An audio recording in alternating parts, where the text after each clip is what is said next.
আজ দুপুরের লাঞ্চে হয়েছে ভাত আর সেই আমলকি সেদ্ধ, আর হয়েছে ফেভারিট, আমার ফেভারিট কপি পাতা বাটা, আর মেথি শাক আলু বেগুন দিয়ে ভাজা। এটা কি মাছ আমি জানি না, আমার শাশুড়ি মা পাঠিয়েছিলেন, আজকে ভাজা হলো। আর ব্রোকলি দিয়ে রুই মাছের ঝোল। মাংস খেয়ে খেয়ে একঘেয়ে হয়ে গেছে, এখন শুধু মাছের ঝোল, পাতলা মাছের ঝোল হচ্ছে। বাঁ হাত দিও না। হয়ে নিয়েছি, যাবো এক বান্ধবীর বাড়িতে, পাশেই তার বাড়ি, ওখান থেকে যাবো একটু দোকানে। ডিঙ্কার কালকে স্কুলে একটা খেলনা নিয়ে যেতে বলেছে, তো ওটাই কিনবো, তো আবার পরে দেখা হচ্ছে।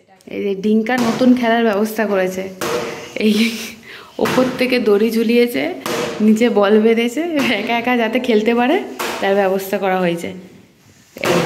বাহ, ভালো লাগছে বাবাই? অনেক অনেক ভালো লাগছে, একা একাই খেলতে পারছে, আর কারোর হেল্প লাগছে না।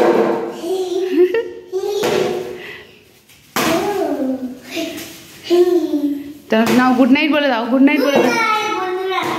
তো আজকের মতো এখানেই গুড নাইট, সবাই ভালো থাকবেন, সুস্থ থাকবেন, সাবধানে থাকবেন।